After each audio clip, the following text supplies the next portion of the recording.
E te mihi tuarua, tēnā koutou ko akonga. E tino atuhua koutou, tēnā koutou ki ngā mātua me ngā whanangatanga o akonga. E te mihi tuatoru, e ngā manuhiri e hui mai nei, tēnā koutou katoa. Nau mai, haere mai ki te hui toku tohu, tēnā koutou, tēnā koutou, tēnā koutou katoa. Good evening, graduates, friends, family, welcome guests and staff of NZSE. I'm Andrew Brennan, Head of Applied Learning and ICT Manager at NZSE, and it is my great pleasure to open tonight's graduation ceremony at the home of the mighty Vodafone Warriors.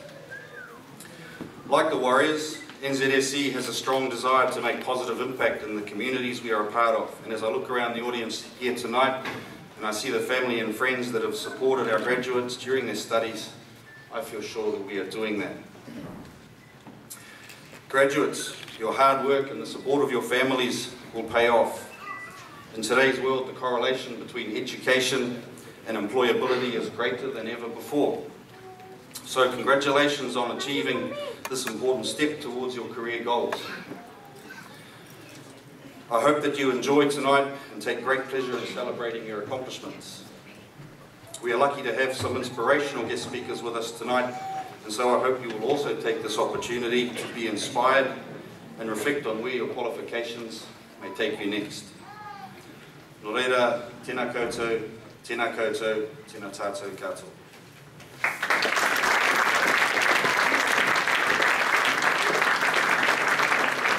Thank you, Andrew. In 2011, NZSE had officially become the education provider of the Vodafone Warriors. NZSE and the Vodafone Warriors share a common platform off the field, including a focus on youth, education and community development. This year alone, we have seen the Warriors and Junior Warriors participate in NZSE training programs.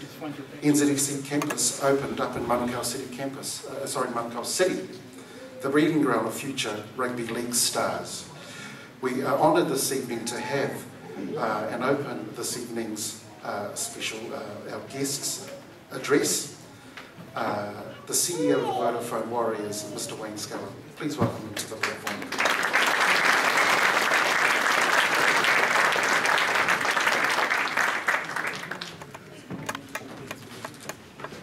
Thank you, Nzse, and thank you for the welcome. And thank you also for the opening, Andrew. I'd just like to firstly acknowledge our gratitude for the sponsorship by New Zealand School of Education of the Vodafone Warriors. And thank you to the directors, Brajesh and Matil. Thank you, and great to see you here tonight. It was standing at the front row and watching the graduates come through, and you can see a little bit of nervousness and a little bit of tension, but a lot of pride as well, and I can feel the pride from the families behind them. And it's a wonderful evening for you people, and I pass on my congratulations. And it sort of reminded me that you can start your education at any stage as well, because I was pretty much a major disappointment with my mother, and the only time she came to school was to visit the principal's office when I'd done something wrong. And my brother was exactly the same too. So, but he's kicked on and done pretty well for himself. And we both started badly though. We left school at 15. Both got our girlfriends pregnant at 17. And we're fathers by nearly 18. So perhaps a lot of you people here tonight can relate to that. And so our education happened a little bit later. We had the life education very early. And I remember we both jumped on a plane with our young wives and our babies and headed off to Australia. And took on different paths. My brother got into computing, and now he's got a software company, and he does a lot of government contract work in Australia and also New Zealand.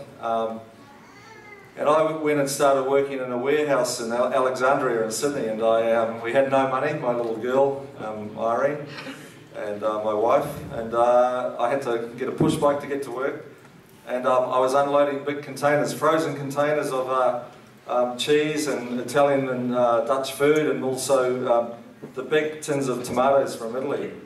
And it was pretty hot in summer inside those containers. And then one day one of the sales reps was sick. So the boss, it was a family company, the boss said to me, can you just go out and cover his calls? It was selling imported food to delicatessens and to supermarkets. So I had to bike home on my bike and get the best gear that I had. And they gave me a car to go out and do the calls, and it was way out in Penrith, which was a long way from where we were living in Coogee. And the first night I was up till 9 o'clock, cleaning all the shelves, every shop I went into, because I saw how dirty it was, and I thought I didn't have a clue what to do. So no one ever gave me any training. But I thought, well, it's all pretty untidy.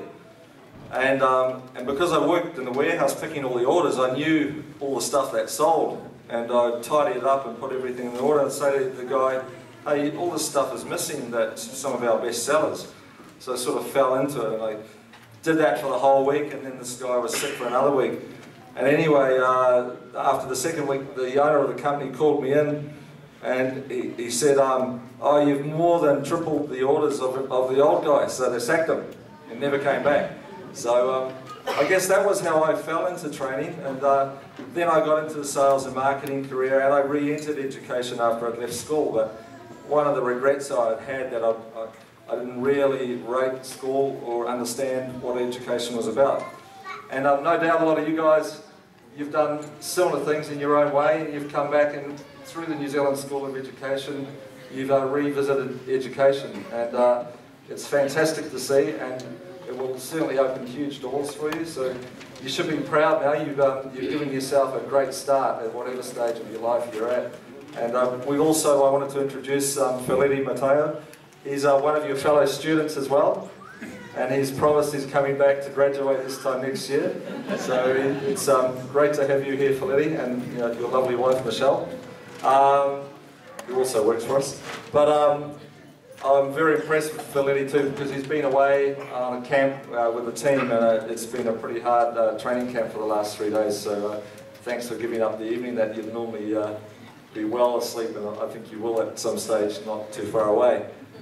But it's I guess what Felitti's going through too with the team is very much like you people with your life, and it's I guess you take out what you put in, and if you've given up and sacrificed time to complete your studies, you are giving yourself every opportunity to achieve more, and that's a bit what the Vodafone Warriors about.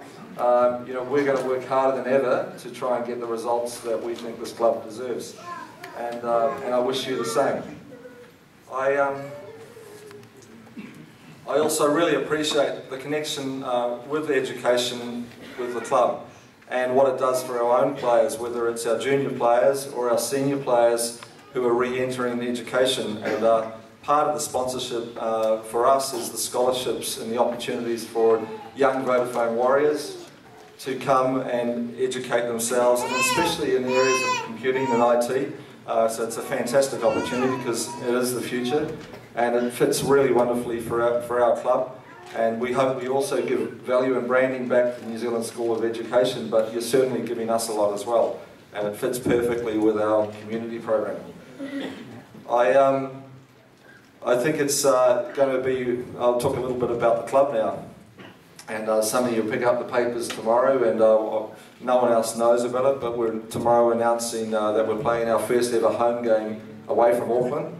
We're going to be playing in Wellington against the Bulldogs in round 9. And it's a Saturday night game, and we're coming out with a lot of special offers, a lot of special ideas to get Aucklanders down there, but also special jersey to mark the occasion. So it's the first time in the whole history of the club that we've ever played a home game out of Auckland, and it's going to be a massive opportunity for us to showcase us. And we're going up against the grand finalists from last year too. And we're also, a little bit like yourselves, we're trying to create our own future and create a bit of history. And we're also starting our home season at Eden Park, playing against Sunnyvale and the Roosters. So we've got 2 massive games, as well as the 10 games that we'll play here at Mount Smart Stadium. So it's going to be a really exciting season. We've gone through a lot of change ourselves, and just like you'll notice, you've gone through change in trying to establish your career. But you know, change is something that creates a new opportunity, and we see the best days are ahead of our club, and I'm sure the best days are ahead of you, the students of New Zealand School of Education. So that's all from me. I wanted to really congratulate the families. I know how proud you are, but more to the students themselves. This is your night. Have a wonderful celebration, and you should be immensely proud because you've worked hard and you've earned it. Thank you.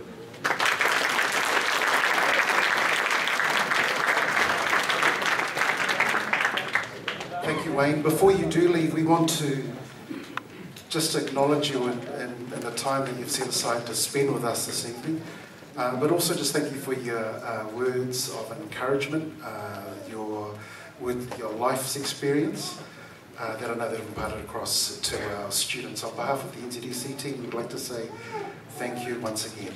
Ladies and gentlemen, we're very fortunate this evening to have our second guest speaker, who was also part of the Warriors management team this year. Without further ado, it gives me the privilege of introducing to you Mr. Dean Bell. I've had one of the students that just wrote me a very quick biography, so this is what they wrote, and I'll read this out on their behalf. Dean Bell, a New Zealand international representative, Kiwi centre, has played most of his league in England, Australia and New Zealand, most notably with Wigan, with whom he won 7 consecutive Challenge Cup finals. Now, bear in mind these are international students that do a lot of research, so just let us know how they're going. He later returned to New Zealand to captain the Warriors in the inaugural year in the NRL. For our international students, just so that you know his impact in New Zealand sport, he is the equivalent of India's Sachin Tendulkar, of Indian cricket, or the great Chinese NBA superstar Chao Ming. More importantly, in his early years, he learnt his craft playing in South Auckland and was named Manukau Magpies Player of the Century. What do you think? Please welcome our second guest speaker this evening, Mr. Dean Bell.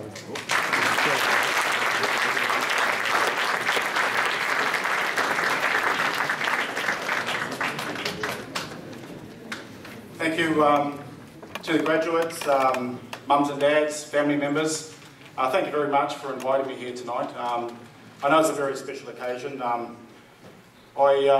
I'm pretty sure it's an exciting time for you graduates. You've got newfound skills. You're going to embark on maybe new employment opportunities. And all I can say to you really is don't place limits on yourselves. I think, you know, sometimes we live in a very negative society and we're always told what we can't do and what we can't achieve. But you've made the effort to achieve this graduation. Now make the most of it. As I say, don't place limits. Set yourself goals. Okay, that's really important. When I was growing up, I had a lot of people tell me that I couldn't do things. I love proving people wrong. I think we all do. But also, you do have to set goals. I don't think there were cool goals in my day. I think I had a dream. And my dream was to play at Wembley Stadium. I don't know if you've heard of Wembley Stadium, but it's in London in the UK. And as a young kid, my dad used to get me up in the early hours of the morning to watch the FA Cup football final, the Challenge Cup Rugby League final. And I was just amazed that a stadium was that big. There was over 100,000 people there. And I thought to myself, imagine playing there one day. So I worked really hard as a youngster. I made a lot of sacrifices. And the day came. I played for Wigan and I was there, and it was pretty cool actually, because I'll tell you a little story about it. Because I was lucky enough to go there another 6 times after the first time. But the first time is the one that really stands out to me.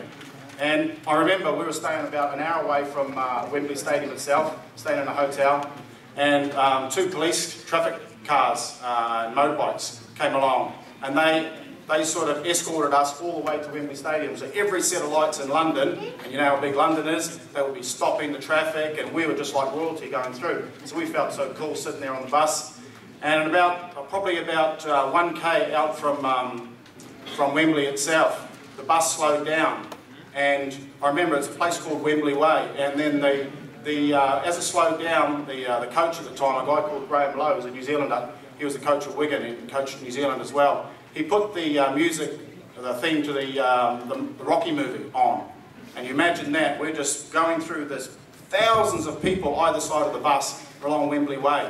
And we're going to the change rooms, and the bus could actually go right outside the change rooms. And I could see all these people, and I thought, how inspiring is this? But I didn't know what was to come, because waiting in that tunnel, you could hear the distant noise of the crowd, but you didn't really know what you're walking into. And believe me, when we got the okay to walk out, it was like my feet weren't even touching the ground. It was just an explosion of noise and colour. And you can imagine 100,000, there was over 100,000 people, I think 103,000 people there that day. And I achieved my dream. Obviously, I didn't want to go out there and lose, because no one likes to lose, least of all me. And played the game, and I remember walking up the steps, and I remember holding that trophy aloft over my head. And you know what the first thing I thought of? First thing I thought of was Mum and Dad, all the sacrifices they made. But I also thought of all the sacrifices I made. And it's like nothing in life comes free. There's always payback. And you know, guys, whatever age you are, don't place limits on yourselves, because you can achieve dreams as well. Okay? Wayne mentioned pride, and I think pride is really one of the biggest motivators in my life. So sadly so that this afternoon, when I was cleaning my car, my neighbour across the road came out and started cleaning his car. I stayed out there half an hour extra so I could clean my car better than him. I actually think that is sad, actually, but never mind. But that's, I mean, pride drives us. You know, you know, when you're out there, you've got to display how much it means to you. And when I seen you walking past here, as Wayne says, some were a little bit sheepish, some were shoulders back. Be proud of what you've achieved. Be proud of yourself, and go on to great things. Thank you for listening. I don't want to play too much more of a part in your night, because it is your night. I'm just thankful for being here. Thank you very much.